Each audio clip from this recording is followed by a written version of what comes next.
serving the Republic of the Philippines for more than 75 years. Ito po ang Presidential Broadcast Service. Ang Pilipinas ngayon! Narito na ang pinakamainit na mga balita na nakalap sa bawat sulok ng bansa. Ihahatid sa bawat Pilipino saan man kayo sa mundo. Ang Pilipinas ngayon! Pakinggan ang bawat kaganapan sa bawat lalawigan. Ito ang Pilipinas ngayon!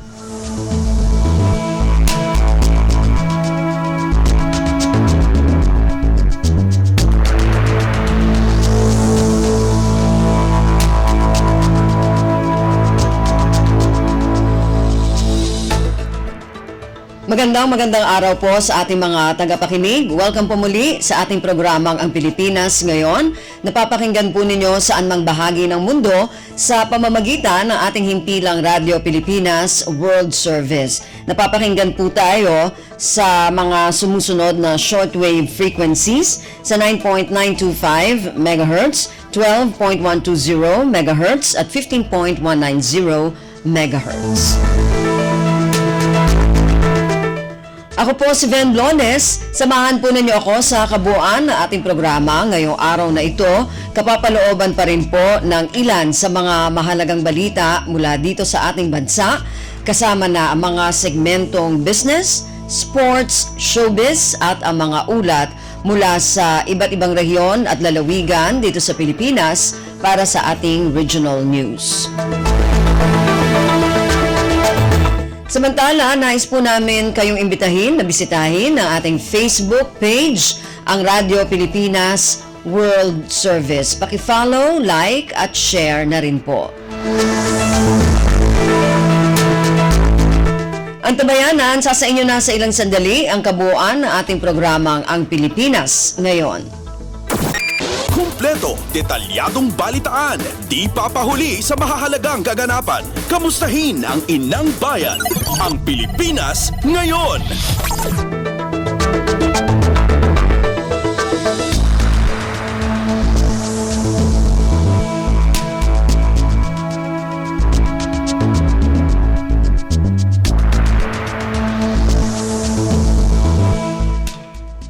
Sa ating mga balita, tumaas ang trust and approval rating ni Pangulong Ferdinand Romualdez Marcos Jr. nitong nakalipas na Disyembre. Sa survey ng Pulse Asia, lumabas na 68 na mga Pilipino ang aprobado sa performance ng Pangulo. Mas mataas ito ng 3% mula sa dating 65% rating noong Setyembre ng 2023. Nakita rin sa survey na umakyat sa 73% ang trust rating ng Pangulo. Mas mataas ito ng 2% mula sa dating survey noong Setyembre ng 2023. Pasada ng mga balita mula sa Pilipinas para sa mga Pilipino saan man sa mundo. Ang Pilipinas ngayon. Handa ang Maharlika Investment Corporation o MIC na tumulong para sa upgrade ng National Grid Corporation o NGCP. Sa isang panayam, sinabi ni MIC President at Chief Executive Officer Rafael Consing Jr. na bagaman may pondo ang NGCP para sa systems upgrade, hindi ito sapat dahil sa tumataas na paglikha ng renewable power kaya nagkakaroon ng kakulangan ng supply ng kuryente. Dahil dito, maaari anyang pumasok ang MIC para tumulong at magbigay ng suporta. Maalalang ipinag-utos ni Pangulong Ferdinand Romualdez Marcos Jr. sa Energy Regulatory Commission o ERC na bilisan ang rate review reset ng NGCP at kumpletuhin ang infra projects nito dahil sa nangyaring blackout sa Panay Island.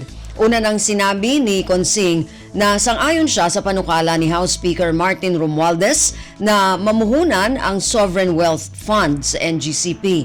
Anya, kabilang ang enerhiya sa nakalinyang sektor na paglalaanan ng puhunan ng MIC, ngunit dapat anya na sang-ayon ang mga shareholder ng NGCP na tumanggap ng investment at madetermina ang valuation ng investment.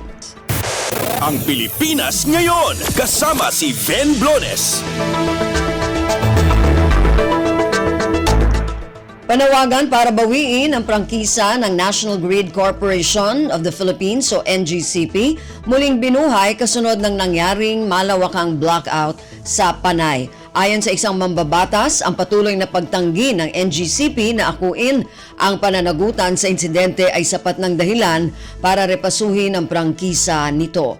Ang detalye ng balitang ito mula kay Kathleen Forbes. Muling hinikayat ni Camarines Sur Representative Elry Villaferte ang mga kasamahang mambabatas na isailalim sa review ang prangkisa ng NGCP upang tukuyin kung panahon na bang bawiin na lang ito kasunod dito na nangyaring malawakang power outage sa Panay Island noong January 2 na tumagal ng 3 araw. Ayon kay Villaferte, ang patuloy na pagtanggi ng NGCP na akuin ang pananagutan sa insidente ay sapat ng dahilan para repasuhin ang prangkisa nito. Para sa mambabatas, matitiyak lamang na hindi na mauulit ang ganitong kapabayaan kung sisilipin muli ang prangkisa ng ahensya. Una na sinabi ng Pangulong Ferdinand R. Marcos Jr. sa isang video statement na ang NGCP ang may pananagutan sa naturang blackout, bagay na maaari anyang napigilan kung umaksyon lamang ang ahensya at tinapos ang mga proyekto. Pinakukonsidera din ni Villaferte ang suhestyon ni Energy Secretary Rafael Lotilla na aralin ng special tax privilege ng NGCP kung saan nagbabayad lamang ito na 3% franchise tax at hindi na ng iba pang national at local taxes. Ito si Kathleen Forbes para sa Radyo Pilipinas. Kumpleto, detalyadong balitaan, di papahuli sa mahahalagang kaganapan. Kamustahin ang inang bayan, ang Pilipinas ngayon.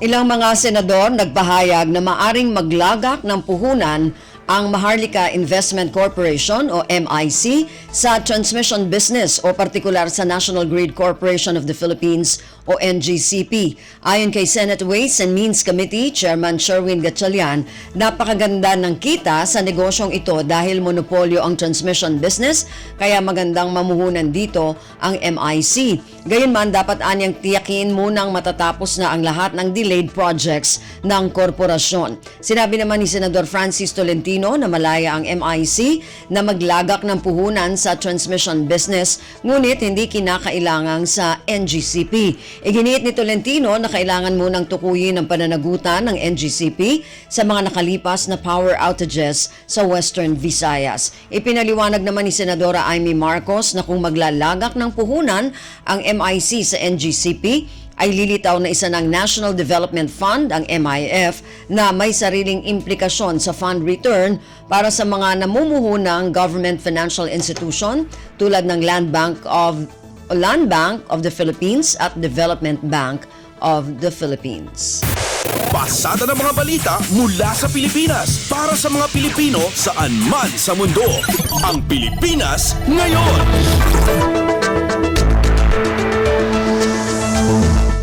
Commission on Higher Education o CHED nilinaw na hindi biglaan ang paglalabas ng memorandum kaugnay sa pagtatapos ng Senior High School o SHS transition period sa State Universities and Colleges o SUCs at Local Universities and Colleges o LUCs. Ayon kay CHED Chair Popoy de Vera, ilang taon nang nag-i-issue ang komisyon ng abiso sa SUCs at LUCs kaugnay ng pagtatapos ng transition period sa SHS program ng mga pampublikong universidad.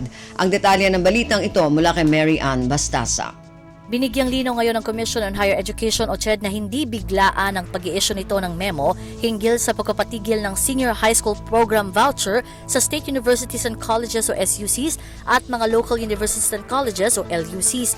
Ayon kay CHED Chair Popoy de Vera, ilang taon na itong nag-i-issue noon ng abiso sa mga SUCs at LUCs kaugnay ng pagtatapos ng transition period sa SHS program sa mga pampublikong universidad. Katunayan, marami na rin anyang universidad ang hindi na nag-aalok pa ng naturang programa kahit sa mga nakalipas na taon para mas mailaal ang kanilang pasilidad at personnel sa mga college student, lalo't mandato naman talaga ng mga ito bilang higher education institutions ang mag-alok ng tertiary education. Wala rin anyang displacement ng mga estudyante ang napaulat sa mga universidad na hindi na nag-alok ng SHS program. Paliwanag ni De Vera, layon lamang ng memo na himukin ng mga SUCs at LUCs na sumangguni na sa kanilang mga board at magdesisyon sa usapin dahil wala nang legal na basihan na pagpapatuloy ng SHS voucher voucher sa mga SUCs at LUCs. Nais din malaman ni De Vera kung papaano napupondohan ng mga SUCs ang naturang programa kahit 2 taon ang lipas ang subsidy mula sa gobyerno batay ni Renzo K-12 law. Sa pamamagitan nito, madedetermina din anya ng CHED ang sitwasyon kung may mga apektado ba estudyante at kung ano ang posibleng opsyon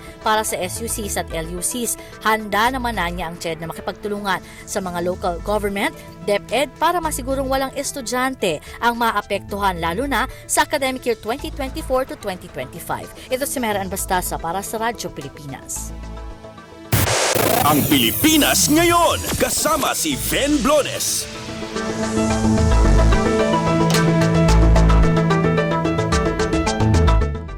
Sobrang produksyon ng gulay sa ilang mga lalawigan, tinutugunan na ng Department of Agriculture o DA. Ayon kay DA spokesperson Arnel de Mesa, nagkaroon ng pagtaas ng produksyon ng gulay sa mga naturang lugar dahil sa magandang panahon. Ang detalye ng balitang ito mula kay Mary Ann Bastasa. Gumagawa na ng hakbang ang Department of Agriculture para matugunan ng overproduction ng gulay gaya ng repolyo sa ilang lugar sa bansa. Kabilang dyan ang Benguet at ang Dalagite sa lalawigan ng Cebu. Ayon kay DA spokesperson Arnel de Mesa, nagkaroon ng pagtaas ng produksyon ng gulay sa mga naturang lugar dahil sa magandang panahon. Bilang tugon naman ay nakikipag-ugnayan na ang DA sa mga regional office ito at sa LGU para matulungan ang mga magsasaka sa pamamagitan ng market linkage. Kasama rin sa nakikitang solusyon ng kagwaran ang pagbubukas ng mas maraming kadiwa stores upang direktang maihatid ng mga magsasaka ang kanilang ani sa mga mamimili. Region naman, tuloy-tuloy yung kadiwa nila. So, isa yan sa mga solusyon talaga.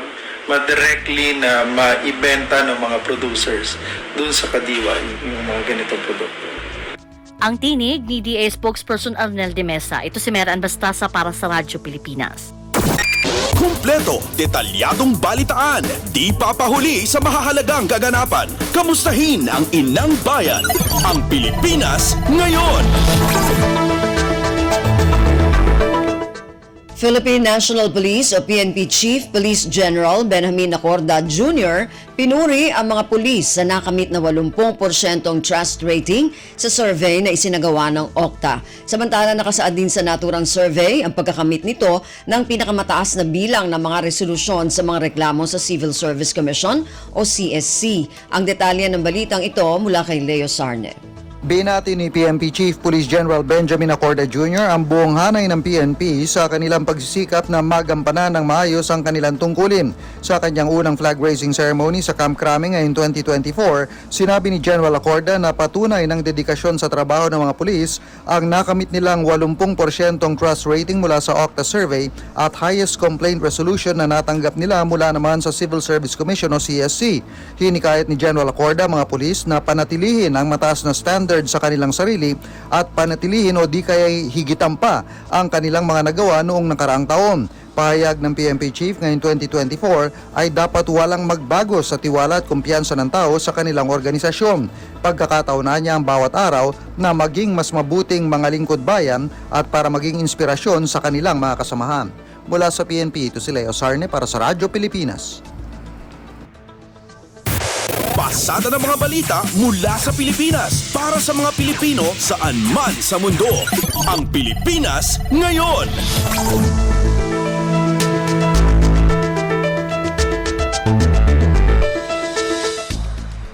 National Task Force to End the Local Communist Armed Conflict o NTF-ELCAC Executive Director Undersecretary Ernesto Torres Jr. nagpahayag na tuluyang mabubuwag na ang nalalabing guerrilla front ng New People's Army o NPA. Nauna rito, inihayag ng NTF-ELCAC na wala nang natitirang aktibong NPA guerrilla front sa lahat ng rehiyon ng bansa. Ang detalye ng balitang ito mula kay Leo Sarne. Nagpahayag ng kumpiyansa si National Task Force to End the Local Communist Armed Conflict o NTF-ELCAC Executive Director Undersecretary Ernesto Torres Jr. na tuluyang mabubuwag ngayong taon ang lahat ng nalalabing napahinang guerrilla front ng New People's Army o NPA.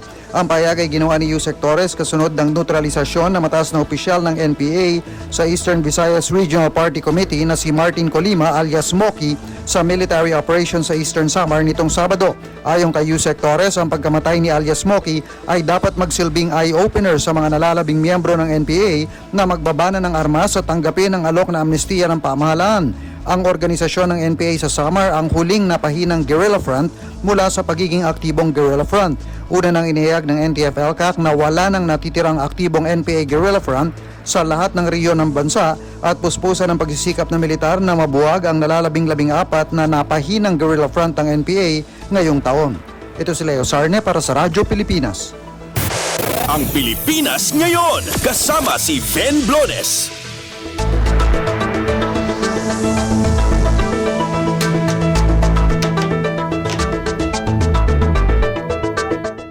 Sa gitna ng nagpapatuloy na traslasyon, inanunsyo ng MRT3 na pinapayagan sa lahat ng istasyon nito ang pagpasok at pagsakay sa tren ng mga nakayapak na deboto. Ito ay bilang pakikiisa ng pamunuan ng MRT3 sa makabuluhang pista ng itim na Nazareno.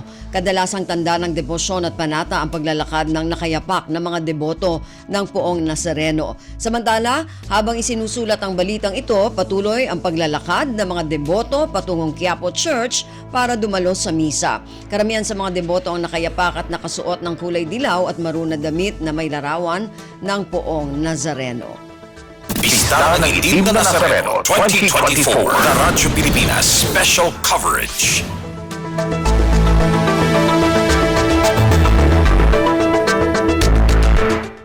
Naglabas ng pinakahuling impormasyon ng Philippine Institute of Volcanology and Seismology of PHIVOLCS kasunod ng tumamang lindol sa bahagi ng Balut Island sa Sarangani sa Davao Occidental madaling araw ng Martes. Mula sa magnitude 7.1, ibinaba sa magnitude 6.7 ang naramdamang lindol kung saan ang epicenter ay naitala sa 183 kilometro hilagang silangan ng naturang bayan.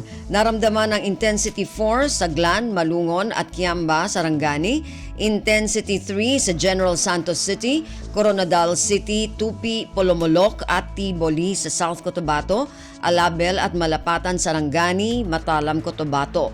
Intensity 2 sa Tampakan, Tantangan, Banga, Norala, Santo Niño, Surala at Lake Cebu sa South Cotabato, Zamboanga City, Maitum, Sarangani, Kidapawan City, Makilala, Milang, Pigkawayan, Tulunan at Kabakan sa Cotabato at President Quirino sa Sultan Kudarat. Samantala, intensity 1 naman sa Cagayan de Oro City, Maasim sa Sarangani, Arakan sa Cotabato, Isulan sa Sultan Kudarat. Nauna ng pinawi ng PHIVOLCS ang banta ng tsunami at wala rin anyang inaasahang pinsala kasunod ng malakas na pagyanig. Kumpleto, detalyadong balitaan, di papahuli sa mahahalagang kaganapan. Kamustahin ang inang bayan, ang Pilipinas ngayon.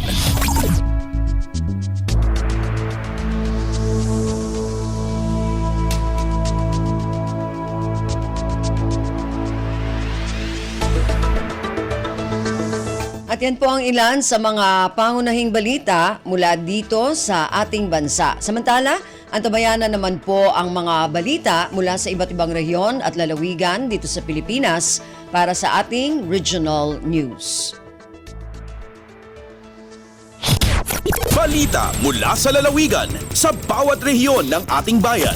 Dito sa Ang Pilipinas Ngayon.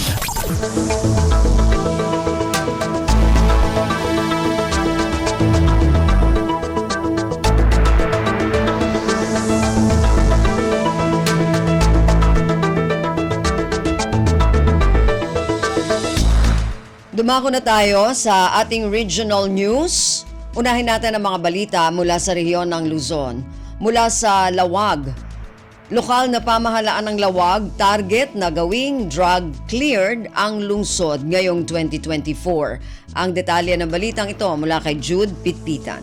Upat na pulok kat upat pay a barangay dito syudad ti Lawag, ti Kalikagon ti LGU. Mapagbalin nga drug-cleared barangay sakbay ang may deklara nga drug-cleared dito syudad ti Lawag. Seguon ken ni Mr. Hipolito Salva, focal person iti drug clearing dito syudad ti Lawag. Adan ti 34 a drug cleared barangays idinto nga duwa ti drug unaffected barangays dito yung syudad. Gapot ti panaka-establisar ti balay silangan itay na panatawan. Kompleto dagiti pasilidad nga i-require iti Philippine Drug Enforcement Agency tapno marehabilitar dagiti na iwawa ti danana pakaibilangan dagiti nagbali na pusher. Rumrumor nga adan ti nasarok 30 adati a pusher ka nagususar ti may pawil na droga ti na-rehabilitate iti unag tinasao nga balay silangan. Impasigurado ni Salva nga agtultuloy ti panakaipaay ti tulong kada gitoy nga individual tapno nan anaydan at talikudan ti legal nga aramid kas kuma iti pangrugyanan ti panagbiag dagiti skills training tapno makaalad at trabaho kan dadumapay. Manipod iti syudad Tilawag, Jude Pitpitan para iti Radyo Pilipinas World Service. Balita mula sa lalawigan sa bawat rehiyon ng ating bayan. Dito sa Ang Pilipinas Ngayon.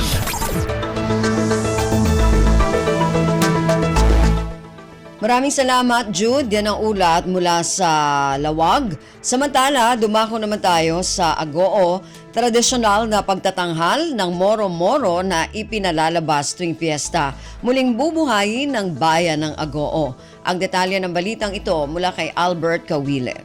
Nagbalina na posibility manamnamat pa na kay subli, ti maysa kadagiti kadana na tradisyon ti ili ti Agoo, kalpasan ti 10 ket maysa tawo na panakasardeng na. Gubayon ti Agoo Heritage Culture and Arts Office, naangay ti agsasaro na meeting manipod Mayo idi na pan atawen, tapno mapabiyag manan ti tradisyonal na pabuya, mauawagan ti moro-moro. Ti moro-moro ket pagamo ti kadwa nakas maysa forma ti komedya, uno maysa teatro na ibatay kadagiti panaglalaban dagiti Kristiyano ken Moro, uno Muslim sa Jai Mindanao, amang angay kadagiti iti piyesta iti barbarangay iti Pilipinas manipod iti panawan dagiti Kastila gingga iti agdama. Inrugi ti LGU ti grande panakaisubli ti daytoy ang makaawi sa tradisyon tapno agtultuloy ang mataginayon tinabaknang a kultural atawid ti Agoo La Union. Ti Heritage Culture and Arts Office babayan ti panangiwanwan ni Mayor Frank Sibuma ket mangiladawan iti nadakamat a pabuya akas maysa dinamiko nga ibkas iti kultura ang makaawang dagiti lokal ken bisita. Ti panakayanak manen ti moro-moro ditoy Agoo ket nabiyag a kultural apadas para iti amin. Manipod RP Agoo, Albert Kawile para iti Radyo Pilipinas World Service. Balita mula sa lalawigan sa bawat rehiyon ng ating bayan. Dito sa Ang Pilipinas Ngayon.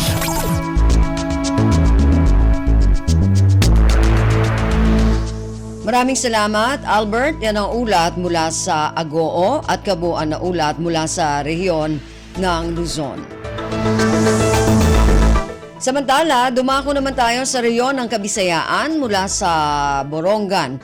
Kasimbayanan program ng Philippine National Police o PNP, mas pinaigting pa ng kapulisan sa bayan ng Taft, Eastern Samar.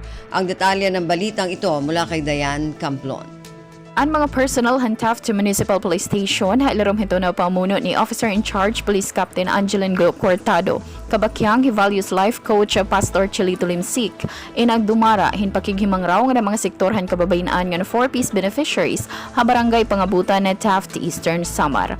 Hining aktibidad nagpahat hi Pastor Limsik hin mga verses sa gikan ha Holy Bible. Samtang kataliwan hini hira Police Corporal de la Cruz ngan Patrol Woman Cristina Costa nagdiscuss may unong naman hito na basic provision ha Republic Act 9208, Republic Act 9262, Republic Act 7610, Republic Act 11479 ngan Republic Act 9165.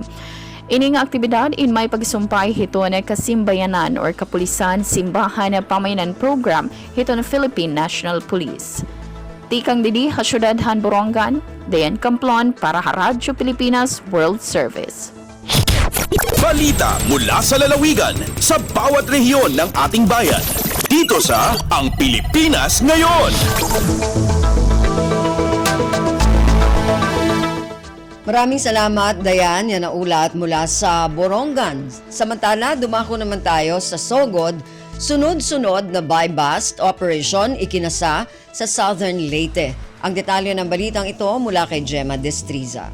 Sunod-sunod karon ang buy-bust operation sa kapulisan ug PIDEA dinhi sa atong lokalidad. Dinhi sa lungsod sa Sogod, naghimo na usab sila sa ilang buy-bust operation ug nasikop ang tigpayuhot sa ginadiling drogas, ang gitawag og shabu. Sa miaging adlaw nasakpan uban sa taga PDEA o sa Municipal Police Station sa Sogod, uban ning Injong Tigbalita ang nasaksihan ang pagrikisa o pagsikop sa gila nga high value individual dinhi sa atong lokalidad nga taga Zone 2 dinhi sa lungsod sa Sogod nga si Emiliano Bitor alias Emi.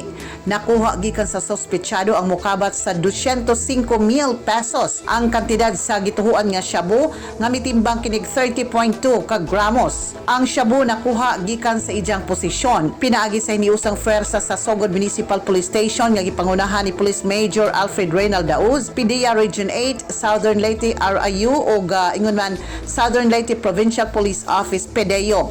Violations sa Section 5 and 11 sa Article 2 sa Republic Act 9265.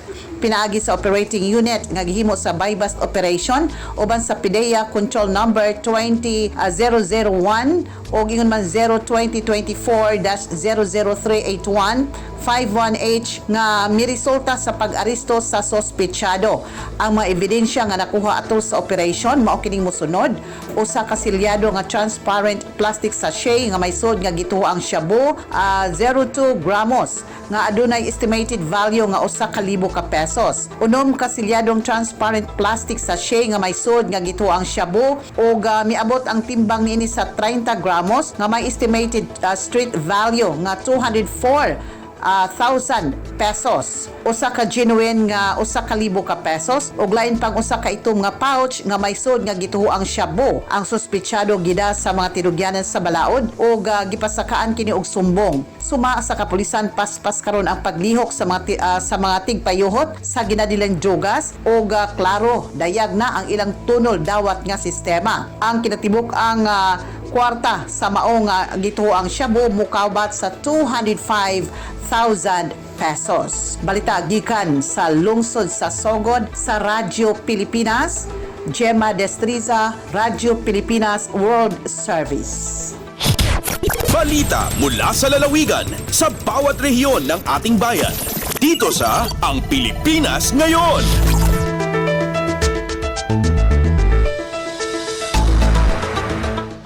Maraming salamat, Gemma. Yan ang ulat mula sa Sogod at kabuuan na ulat mula sa rehiyon ng Kabisayaan.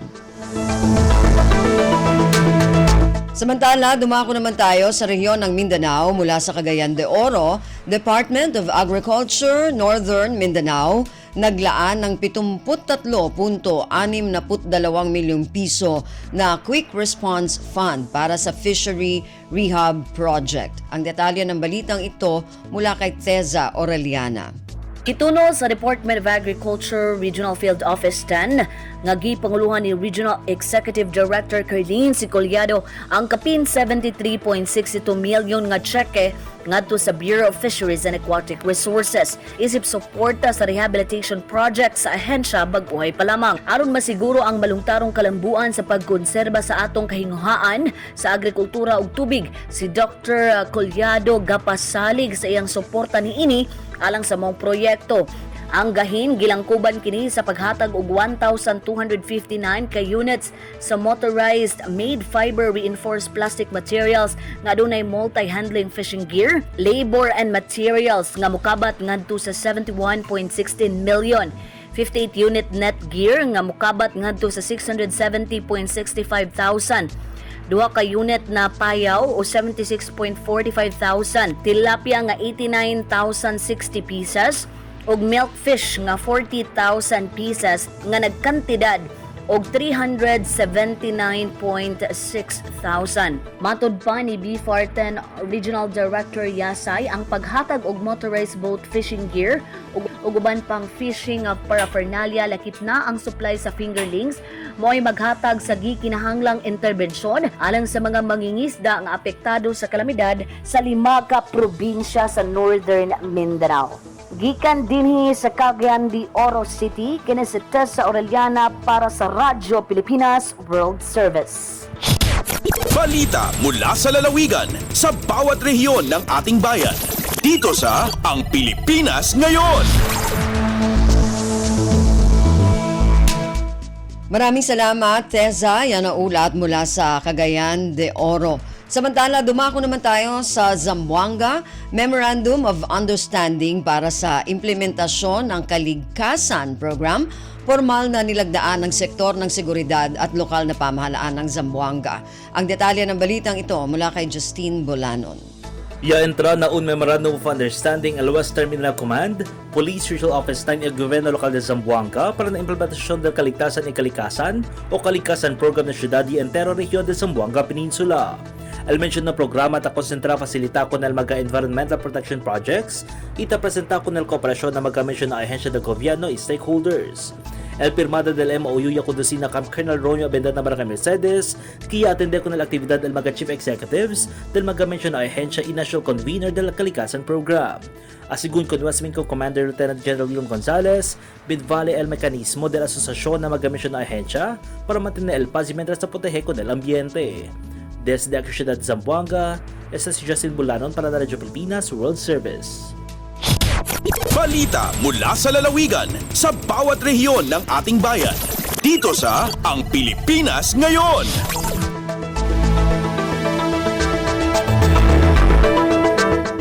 Maraming salamat, Justine. Yan ang ulat mula sa Zamboanga. Samantala, dumako naman tayo sa Iligan. Lokal na pamahalaan ng Iligan, kinilala ang mga atletang nagwagi sa katatapos na Batang Pinoy at Philippine National Games 2023. Ang detalye ng balitang ito mula kay Alwidad Bashir. Giila sa lokal ng kagamhanan sa Iligan ang mga batanong atleta o mga magduduwa sa dakbayan nga malampusong nakadaog og nagkalain-laing awards sa miaging Batang Pinoy and Philippine National Games 2023. Sa record sa syudad, ang mga representante sa Iligan nakadaog og 7 ka gold na medalya, 9 ka silver ug 10 ka bronze. Kini mao'y nagpalipay o nagpasigarbo nila sa ilang maayong mayor, si Mayor Frederick W. Xiao nga mao'y nanguna sa pag-ila sa mga kampiyon na Iliganon. Matod ni Mayor Xiao, ang dedikasyon sa matag-usa kanila sa ilang talento nagdasig sa tanan sa pagpadayon sa mga aktibidad nga makaayo alang sa masanag nga kaugmaon sa tibuok dakbayan. Mula sa RP Iligan, Alwidad Bashir para sa Radyo Pilipinas World Service. Balita mula sa lalawigan sa bawat rehiyon ng ating bayan. Dito sa Ang Pilipinas Ngayon. Maraming salamat, Alwidad. Yan ang ulat mula sa Iligan at kabuuan na ulat mula sa rehiyon ng Mindanao.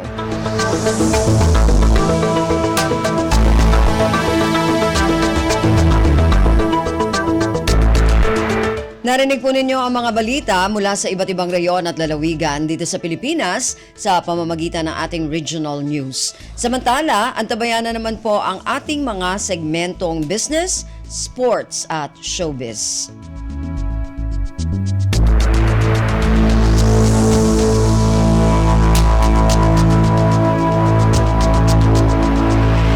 Dumako na tayo sa ating mga segmento. Unahin natin ang ating balitang negosyo. Ihatid sa atin na ating kasama na si Stephanie Vicente. Lagay ng ekonomiya, kalakalan, negosyo at iba pa. Atin ang alamin dito sa Ang Pilipinas Ngayon. Magandang araw! Narito tayong muli para sa segmentong Balitang Negosyo at Kalakalan. Ikinalugod ng Department of Finance ang pagsasabatas ng Republic Act 11976 o ang Ease of Paying Taxes o EOPT Act. Ang EOPT Act ay kabilang sa priority legislation ng Administrasyong Marcos Jr. na binanggit ng Pangulo sa kanyang ikalawang State of the Nation Address noong nakaraang taon. Layo nitong imodernisa at pataasin ang efficiency at kahusayan ng tax administration dito sa bansa. Palalakasin din ng naturang batas ang karapatan ng mga mamamayan na nagbabayad ng buwis at pahintulutan ang pamahalaan na makuha ang mas maraming nagbabayad ng buwis sa pamagitan ng pag-streamline ng sistema at pagliit ng pasanin ng mga taxpayer.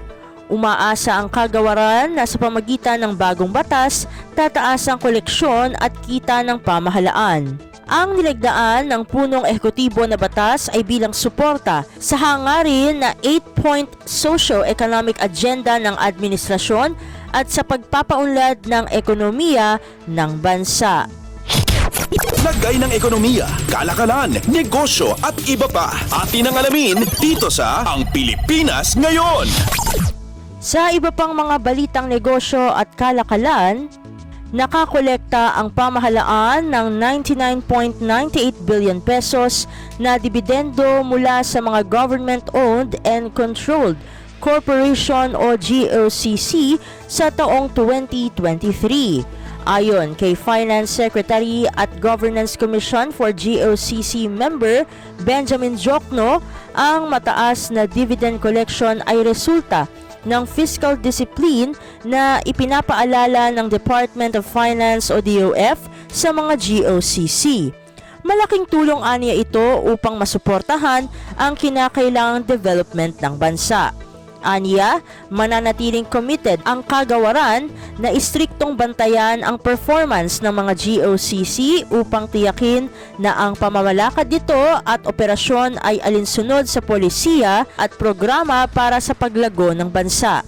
Base sa datos ng Bureau of Treasury, nasa 51 GOCC ang nagremit ng kanilang mga dibidendo sa gobyerno kung saan ang Bangko Sentral ng Pilipinas o BSP ang top dividend contributor para sa taong 2023 sa halagang 55.61 billion pesos. Kabilang pa sa mga pangunahing contributor ang Philippine Deposit Insurance Corporation o PDIC na may 14.05 billion pesos, Philippine Amusement and Gaming Corporation o PAGCOR na may 6.96 billion pesos, Philippine Ports Authority o PPA na may 4.44 billion pesos, Power Sector Assets and Liabilities Management Corporation o SALM na may 3.15 billion pesos at Philippine Charity Sweepstakes Office o PCSO na may 2.67 billion pesos. Ang GOCC dividend ang major source ng non-taxes revenues ng pamahalaan na may layong pondohan ang pagpapatupad ng mga programa sa infrastruktura at iba pang social programs ng gobyerno. Lagay ng ekonomiya, kalakalan, negosyo at iba pa. Atin ang alamin dito sa Ang Pilipinas Ngayon. At sa pagtatapos ng ating segmento, pinulong ni Agriculture Secretary Francisco Tiu Laurel Jr. ang Regional Fisheries Councils upang matukoy ang mga hamon na kinakaharap sa produksyon ng isda at iba pang aquatic resources. Iba-iba ang sumulpot na rekomendasyon ng mga Regional Fisheries Council sa mga estratehiya sa pagpapaunlad ng fisheries sector. Kabilang sa mga naging mungkahi ay ang paglikha ng Department of Fisheries and Aquaculture, pagbuo ng inland fisheries at hatcheries sa mga lugar sa kabundukan at ang paglalagay ng mga cold storage facility at paglikha ng laboratories para sa biosecurity concerns. Sa ngayon ay pinaplansya na ng Department of Agriculture ang 10-point agenda upang matugunan ang mga issue na sagabal sa pag-unlad ng sektor ng pangisdaan sa bansa. Alinsunod na rin ito sa kautusan ni Pangulong Ferdinand R. Marcos Jr. na gawing moderno ang agricultural sector at mapatatag ang supply ng pagkain. Lagay ng ekonomiya, kalakalan, negosyo at iba pa. Atin ang alamin dito sa Ang Pilipinas Ngayon. At dito na natatapos ang ating segmentong Balitang Negosyo at Kalakalan.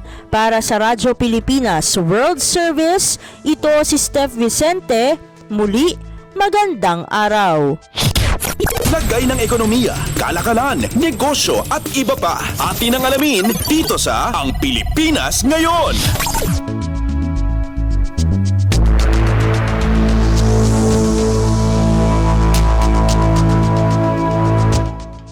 Maraming salamat, Steph. Yan ang ating Balitang Negosyo.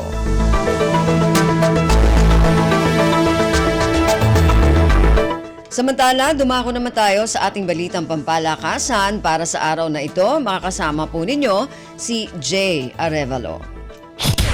Updates at pinakahuling mga usapin sa mundo ng palakasan. Atin ang pakinggan dito sa Ang Pilipinas Ngayon. Magandang araw, narito na po ang sports balita. Dumating na sa bansa ang mga import ng Strong Group Athletics na sasabak sa 33rd Dubai International Basketball Championship na gaganapin sa Enero 19 hanggang 28. Sabay dumating sa airport sina Dwight Howard at Gilas Pilipinas naturalized player Andre Blatz at sinundan nina Andre Robinson at Mackenzie Moore. Pakay ng Strong Group na sundan ang tagumpay ng Mighty Sports kung saan sila ang naging kauna-unahang non-Middle Eastern team na nagkampiyon sa Dubai noong 2020 na minanduhan ni head coach Charles Chu. Malaki ang tiwala ni Chu sa 38 anyos na si Howard dahil sa kanyang matinding karanasan sa NBA kung saan ginawaran ng 3 Defensive Player of the Year awards, 5 All-NBA First Team at 8 All-Star selections. Tampok pa ang isang NBA Championship ring. Bukod sa mga standout na imports, tampok din ang panlabang lokal roster na sa pangunguna ni UAAP Season 86 Most Valuable Player at Finals MVP na si Kevin Kiambao. Updates at pinakahuling mga usapin sa mundo ng palakasan. Atin ang pakinggan dito sa Ang Pilipinas Ngayon. Samantala, uumpisahan na ni Filipino tennis star Alex Ayala ang kampanya nito sa qualifying round ng Australia Open ngayong Martes na gaganapin sa Melbourne Park sa Melbourne, Australia. Tatapatan ng Asian Games double bronze medalist si Swedish Rebecca Peterson sa first round ng qualifying na gaganapin sa Rod Laver Arena. Unseeded si Ayala papasok sa qualifying habang si Peterson ay number 18 at kasalukuyang nasa ika-128 sa Women's Tennis Association rankings. Ang 28 anyos na si Peterson ay 2 beses nang nakapasok ng knockout stage ng Australian Open kung saan umabot siya hanggang second round. Kaya't mapapalaban ng gusto ang 18 anyos na si Ayala na 2 beses pa lamang sasabak sa qualifying ng torneo. Unang sumabak si Ayala sa Australian Open qualifiers noong nakalipas na taon kung saan sinibak siya kaagad ni Misaki Doi ng Japan sa bisa ng 6-4, 6-7 at 3-6. Updates at pinakahuling mga usapin sa mundo ng palakasan. Atin ang pakinggan dito sa Ang Pilipinas Ngayon. Malaking tulong ang nagawa ni Jaja Santiago para sa JT Marvelous upang talunin ang kanyang dating koponan na Saitama Aggie Medics sa kanilang pagtatapat sa Japan B-League na ginanap sa Kurube City General Sports Center. Natalo ang nangunguna sa liga na JT Marvelous sa unang set, subalit bumawi kaagad at kinuha ang 3 sunod-sunod na sets para sa 24-26, 26-22, 25-20, 25-20 panalo sa larong inabot ng mahigit 2 oras. Nakapag-ambag si Santiago ng 14 na puntos galing sa 10 kills, 3 blocks at 1 ace habang nangunguna sa scoring department si Yukiko Wada kung saan nakapagtala ito ng 23 puntos kasama ang 19 na kills para sa JT Marvelous. Dahil sa panalo, napanatili ng JT Marvelous ang kanilang malinis na record 13-0 para ipagpatuloy ang pangunguna sa Division 1 ng Liga. Napanatili naman ni Santiago ang kanyang posisyon bilang top blocker ng liga sa kanyang average na 0.85 block per set at ang pinaka-efficient attacker na may 58.5%. Susubukan ng JT Marvelous na gawing 14 ang kanilang panalo laban sa Kurube Aqua Fairies itong darating na Sabado, ika-13 ng Enero. Updates at pinakahuling mga usapin sa mundo ng palakasan. Atin ang pakinggan dito sa Ang Pilipinas Ngayon. At yan ang pinakahuling balita sa larangan ng palakasan. Para sa Radyo Pilipinas World Service, ito po si Jay Arevalo. Magandang araw. Updates at pinakahuling mga usapin sa mundo ng palakasan. Atin ang pakinggan dito sa Ang Pilipinas Ngayon.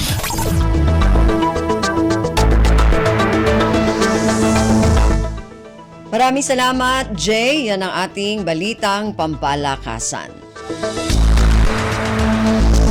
Samantala, para sa mga nag-aabang ng mga chismis mula sa mundo ng showbiz, para sa ating showbiz balita, narito si Mama JT.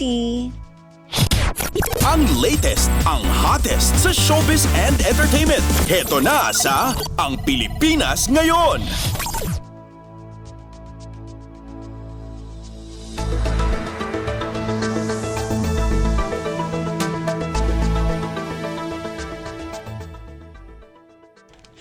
Halo! Magandang araw sa ating mga chismoso at chismosa na nag-aabang ng ating balitang artista. Nandito na si Mama JT para magatid ng mga trending na balita sa mundo ng showbiz. O ito na, ang ratsyada ng mga chika. Ito nagpatutsyada ang dating kapamilya child star at isa sa mga bida sa teleseryeng senior high na si Cyrel Manabat laban sa mga individual na hindi marunong rumespeto. Ito ay matapos magpahayag ng saloobin ang senior high star tungkol sa naging karanasan niya sa isang taong hindi niya pinangalanan. Partikular na pinatatamaan nito ang mga taong tumatanda ng paurong at walang respeto sa kanilang kapwa.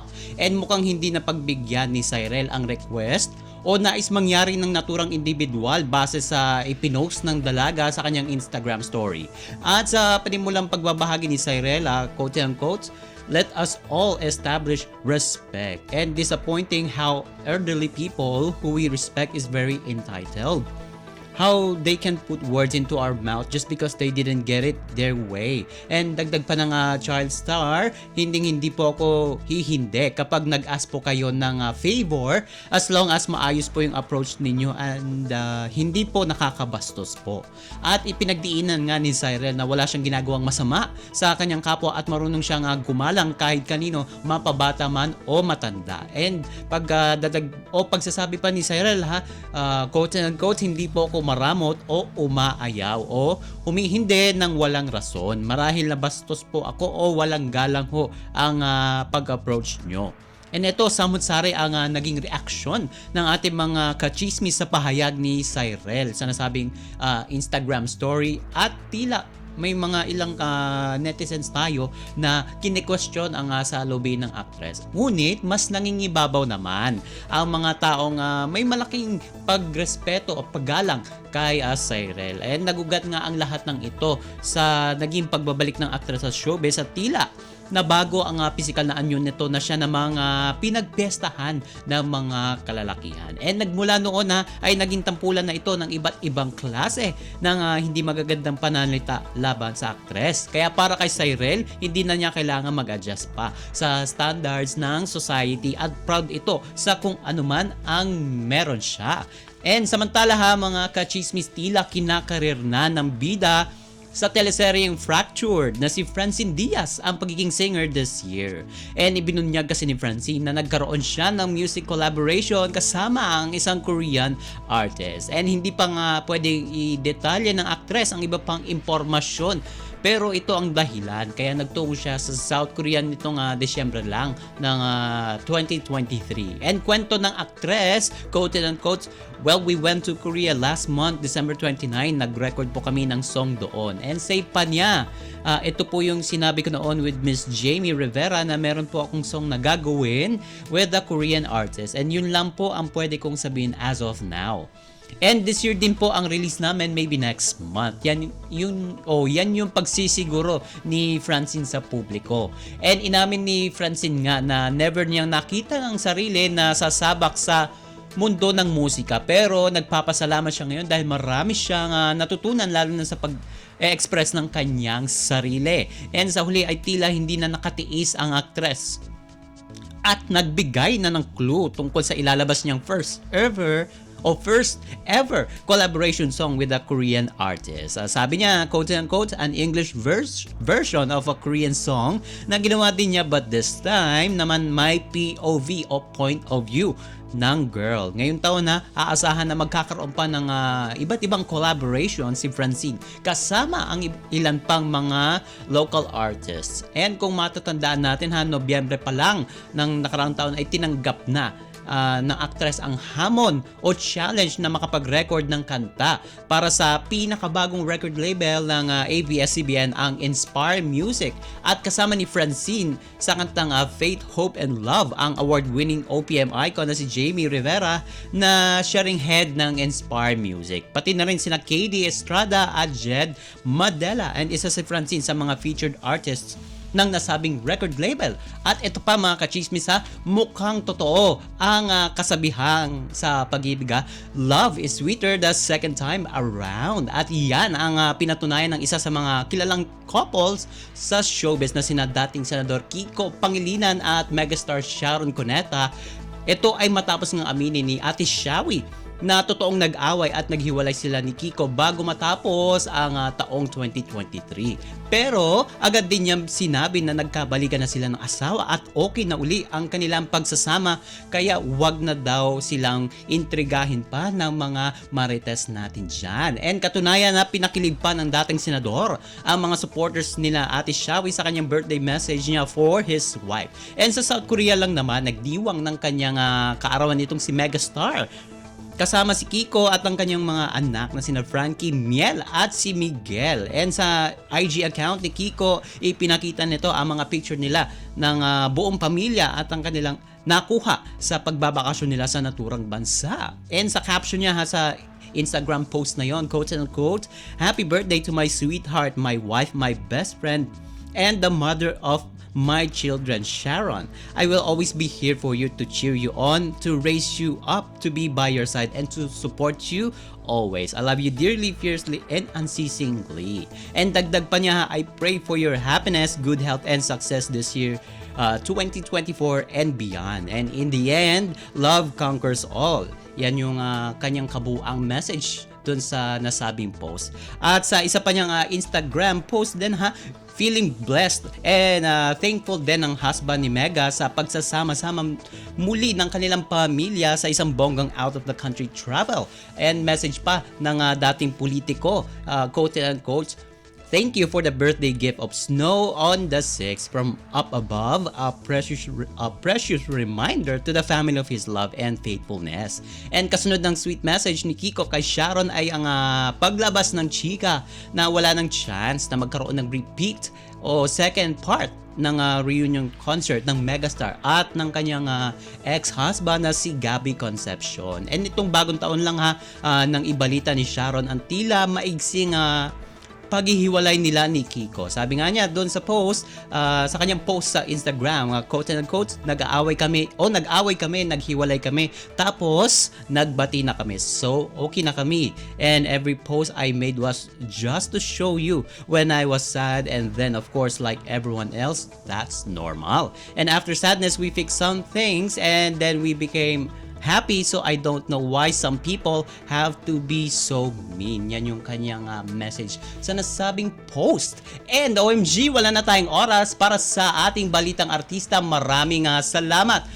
Mga kachismis sa pakikinig sa akin, mga chika for today. Ako po si Mama JT para sa Radyo Pilipinas World Service. Ang latest, ang hottest sa showbiz and entertainment. Heto na sa Ang Pilipinas Ngayon.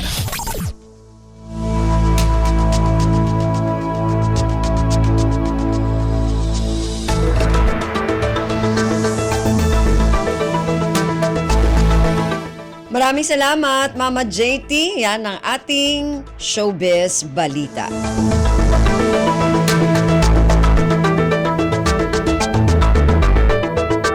Bago tayo magpaalam sa ating programa, ngayong araw na ito, muli nais po namin kayong imbitahin na bisitahin ang ating Facebook page, ang Radyo Pilipinas World Service. Paki-follow, like at share na rin po. Narinig po ninyo ang kabuuan ng ating programang Ang Pilipinas Ngayon. Magpapasalamat muna tayo sa mga nakasama natin sa araw na ito sa ating programa. Sa ating technical side, kina Milo Jonella, Susan Naison at Anthony Pimentel. Maraming salamat din sa ating executive producer ngayong araw na ito kay Jerome Toledo, sa mga nakasama natin sa ating mga segmento para sa araw na ito. Sa ating Balitang Pampalakasan kay Jay Arevalo, sa ating Balitang Negosyo kay Stephanie Vicente, sa mga kasama natin na nag-ulat mula sa iba't ibang rehiyon at lalawigan dito sa Pilipinas para sa ating regional news at sa ating station manager na si Mr. Ray Sampang. Hanggang sa susunod na edisyon na ating programang Ang Pilipinas Ngayon, ito pong muli si Ven Blones. Maraming salamat po at mabuhay po tayong mga Pilipino. At yan ang Pilipinas Ngayon. Muling samahan si Ben Blones sa parehong oras at alamin ang pinakahuling mga kaganapan at balita saan man kayo naroon. Ang Pilipinas Ngayon!